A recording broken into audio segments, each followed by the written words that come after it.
有啲嘢想交代翻啦。咁就即係我呢度講大家聽唔明嘅，咁希望你睇翻我上面嗰三四條片啦，一條短嘅啦，一條短視頻啦，跟住有三條片啦。咁依家再解釋清楚啲先。嗱，咁我就話唔知道我自殺啦。咁其實佢係知嘅。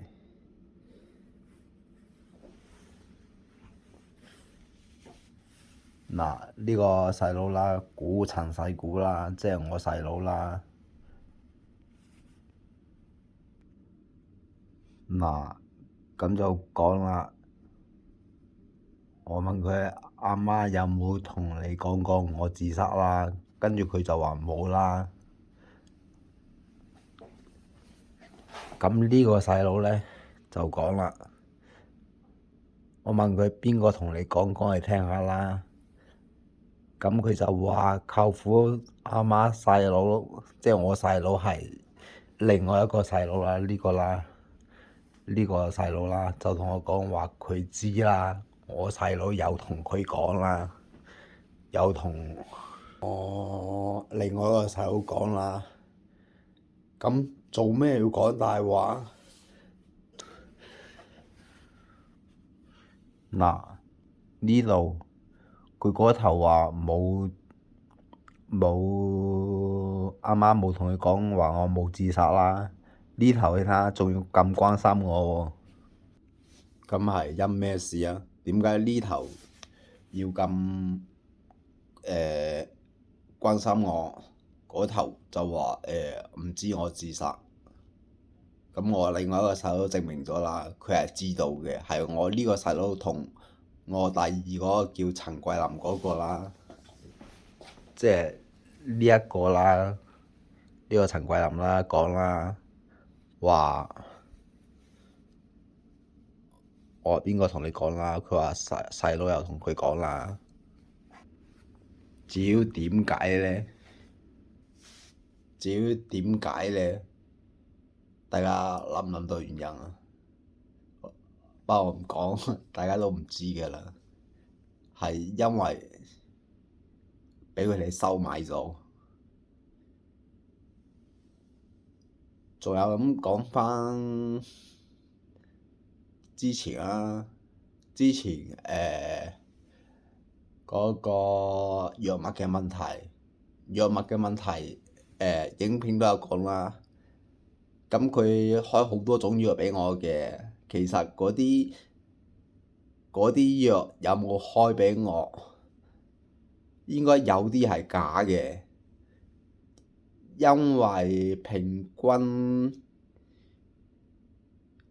年幾時間啦，就會試一種新藥，但係試得好短嘅。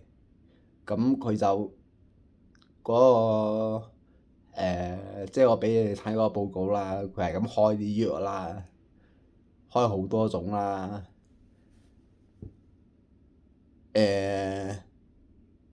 應該係冇咁多嘅。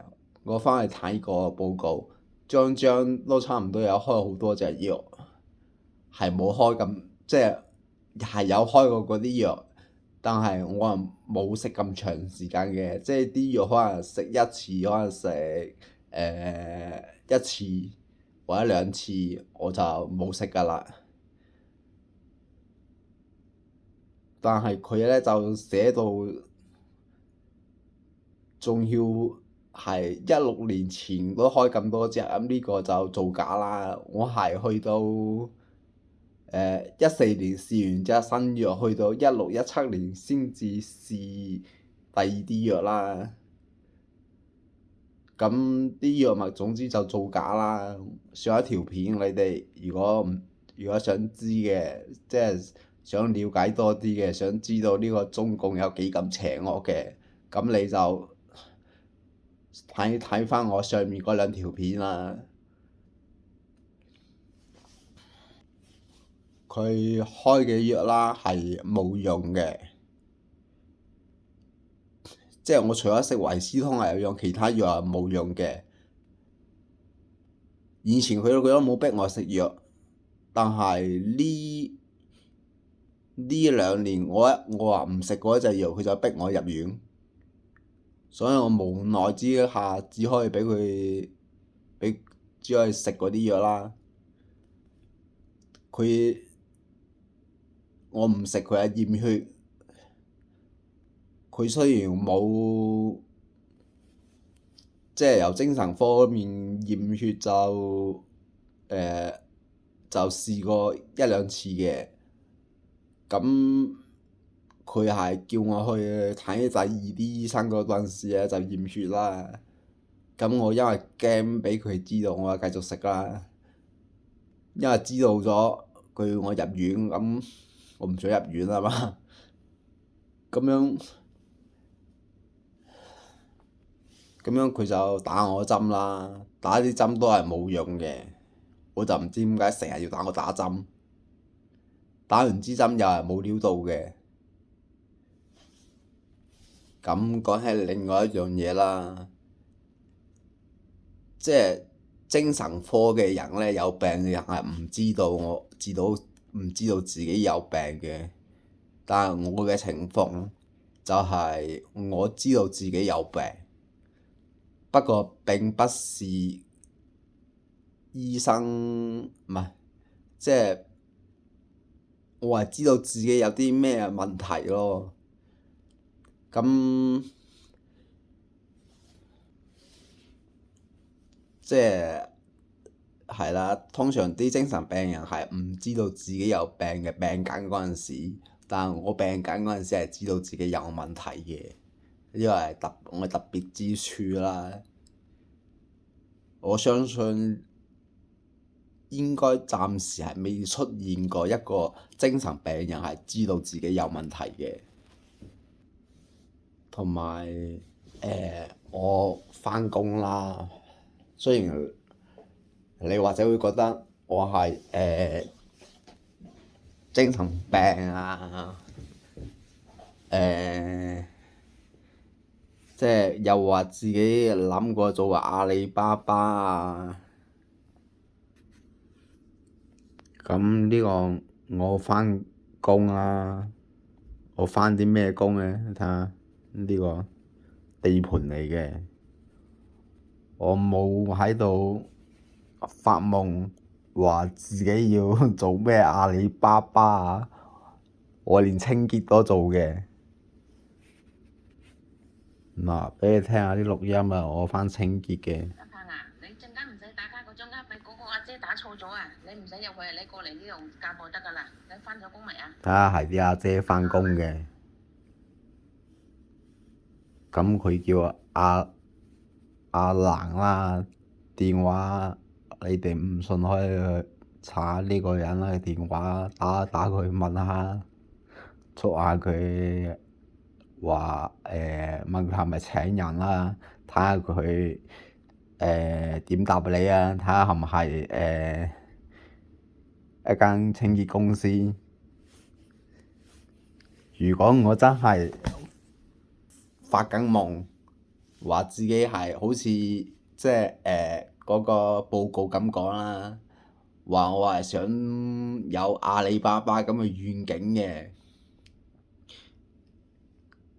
即係我點會去返一間清潔公司呢？所以嗰個報告全部都係造假嘅，又話我瞓得正常，咁多年嚟都係瞓唔到覺。之前嗰段時間係瞓到一個月平均可以瞓到17、18日，係2023年11月份之前。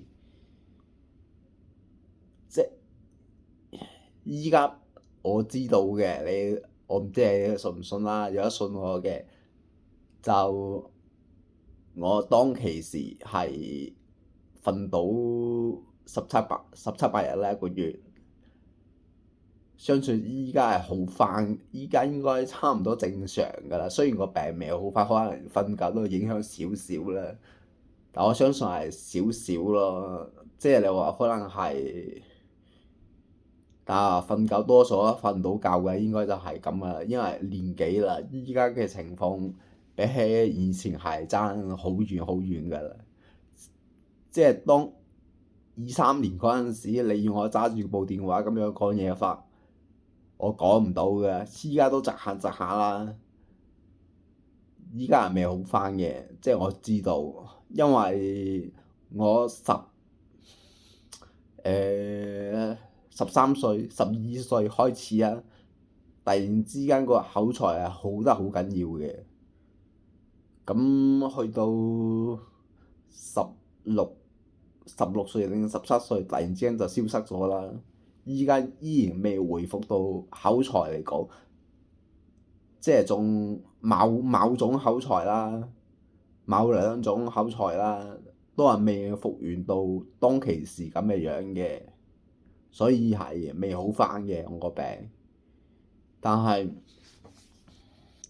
我又啱啱睇醫生啦，嗰陣時真係好嚴重啦，但我從嚟都冇覺得人哋要害我嘅。點解依家好咗咁多，我係覺得個醫生係要害我啊？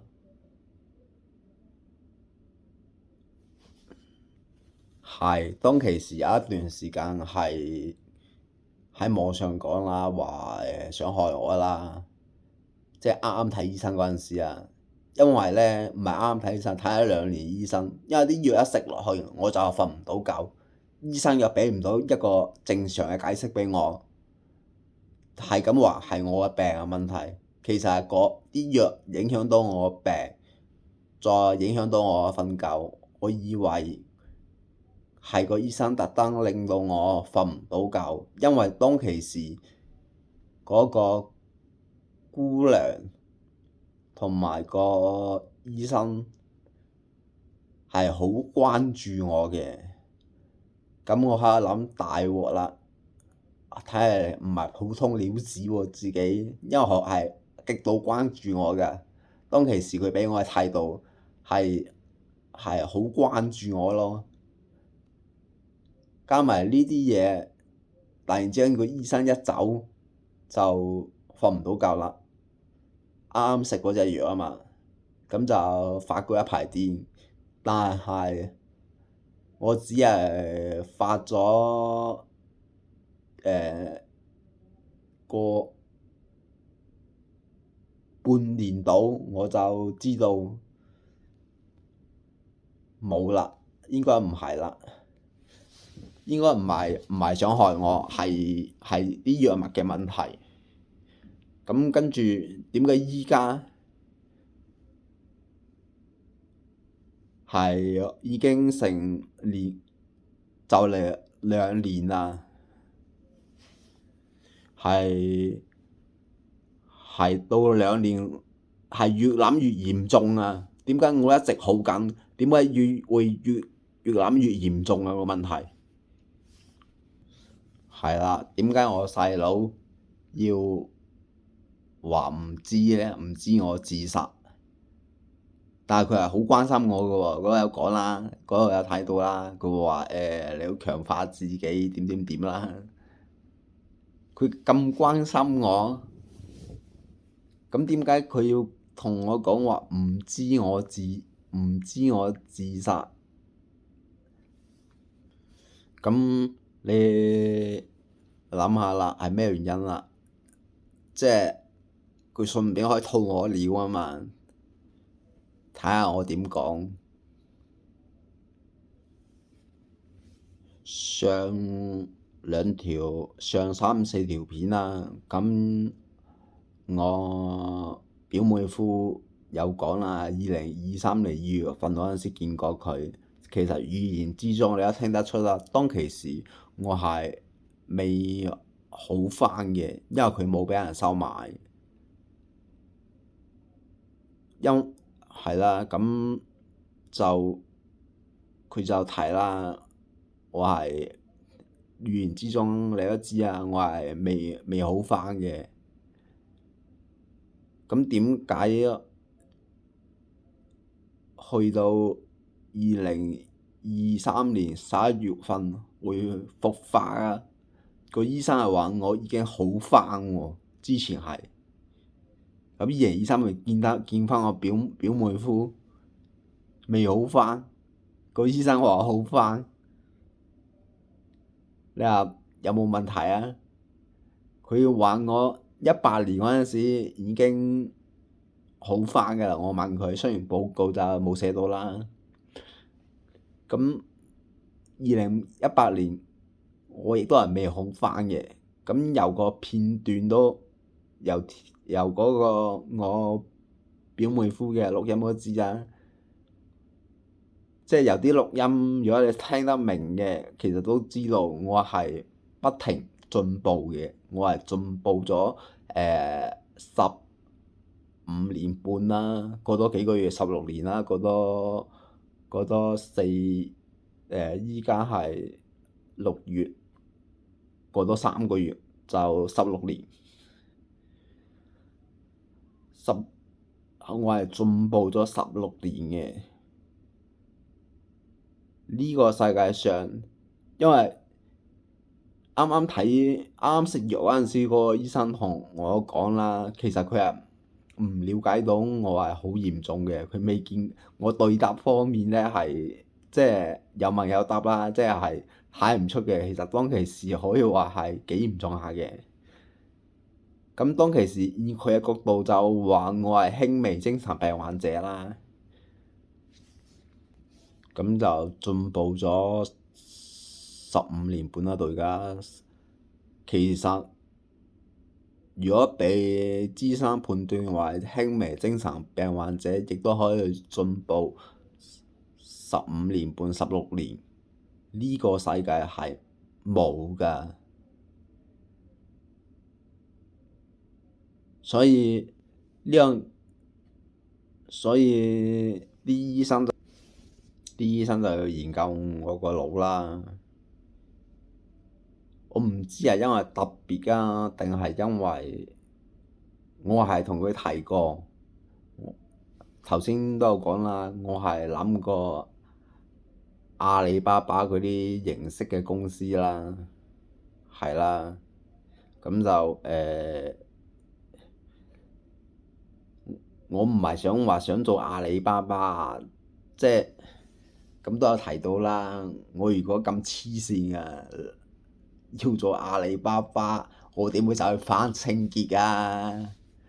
佢全部報告裡面有講啦，佢咁樣講大話，根本就全個醫療報告仲有其他嘢啊，其他好多嘢都，例如我瞓到覺啊，呢啲全部都係假嘅。點解要造假？你話俾我聽。你哋可以留言同我講，嗰邊度諗錯咗啊？即係你話食藥係佢係寫4mg、5mg，但係我係從嚟佢係未開過4mg 定5mg 嘅俾我㗎，係至少都開8mg 嘅，即係13年前咁就係嘅，係食我12年中段嘅時間，好似係食緊5-6mg 嘅。12年唔知幾時啊，係食緊6mg、5mg 嘅，跟住好似係12年尾嗰陣時已經係食緊10mg 嘅啦。咁跟住一路都係食十毫克啦。但係後尾佢個醫療報告就加咗好多隻藥啦。咁嗰啲都係造假㗎啦，根本就冇去寫嗰啲藥咁多。嗰啲藥俾我食，即係次次都有開俾我啊，開另外一種藥俾我啊，根本就冇呢樣嘢。雖然係有開，但係可能一年平均都係食個俾佢2個月啦，總共應該係700種藥，咁都係開咗年幾啫。每一隻藥開2個月，咁都係開年幾啫。但係我嘅醫療報告差唔多所有都有第二隻藥嘅喎，都有第二隻藥開俾我喎，咁唔係造假係咩啊？咁仲有啦，我過到嚟喺倫敦啦，咁就去移民局就安排咗醫生見我啦。第一個醫生就應該冇俾人收買嘅，嗰個就可能唔係精神科醫生。咁佢問我嘅問題啦，咁就問完之後，佢都覺得奇怪啊！我講嘢可能係真㗎，但係佢唔係精神科，佢就冇下判斷話我係冇問題啦。佢就要求我去睇下醫，佢係問得好清楚嘅，佢問我嘢，佢係問好多嘢嘅。即係嗰啲嘢，總之問好多嘢啦，佢係問得好詳盡嘅。咁跟住去醫院睇嗰個精神科醫生啦，佢就好求其嘅，佢就總好似個目的就係證明我有精神病，咁就得㗎啦。佢係唔會從我，即係佢問我話醫生係咪想害你？我話係，咁佢就話哦，你係精神病啦。但係另外個醫生點解除咗問話你嗰支醫生係咪想害你之外，仲問其他問題啊？問好多其他問題去證實我係咪精神病？點解一個精神科醫生點解要咁求其？佢如果即係問一真係嘅，我答係有咩問題啊？事實呢樣嘢係啊，即係就算你哋嘅角度啦，如果真係有人害我，我答話係，咁有咩問題啊？咁如果有精神問題，你係咪應該從其他方面入手啊？我同佢講過，我進步咗15年半，點解佢唔由呢方面嚟入手呢？又或者問其他嘢啊，去斷定我係唔係一個精神病？佢冇，佢唔係俾人收買咗，佢係咩啊？好啦，咁樣影片講到呢度啦，咁就希望大家分享啦，分享出去啦，俾多啲人睇到啦。係啦，如果當中嗰啲片嗰啲報告啊，即係醫療嗰啲資料嘅嗰啲報告，咁就喺三十幾分鐘嘅嗰條片有嘅，我攞咗一啲出嚟俾大家睇㗎啦，咁大家就可以去睇下啦。希望大家睇下啦，跟住分享出去啦，俾多啲人知道啦。我而家處境其實係好危險，不過暫時佢哋都唔會殺我嘅，即係就算我翻到香港啦，俾佢捉到翻去啦，咁佢哋都唔會即刻殺我嘅。咁因為可能我講嘅嘢係真定流，冇人知，同埋我係咪真係咁聰明，亦都冇人知。我暫時未好翻，冇人知，所以佢哋係唔會即刻殺我嘅。佢而家落藥，我都唔，佢落藥嘅目的，可能就要停止我嘅工作啦，等佢有呢幾年病啦，翻唔到工啦，可能將來俾人睇到係一個好普通嘅精神病人啦。咁係咯，唔會攞個報告出去俾人睇，亦都唔會受到人哋嘅關注。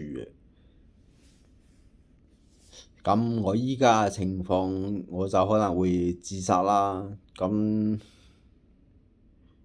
因為去殺佢嘅，咁最後我都係死，但係我仲要俾人韞，又唔知韞幾耐。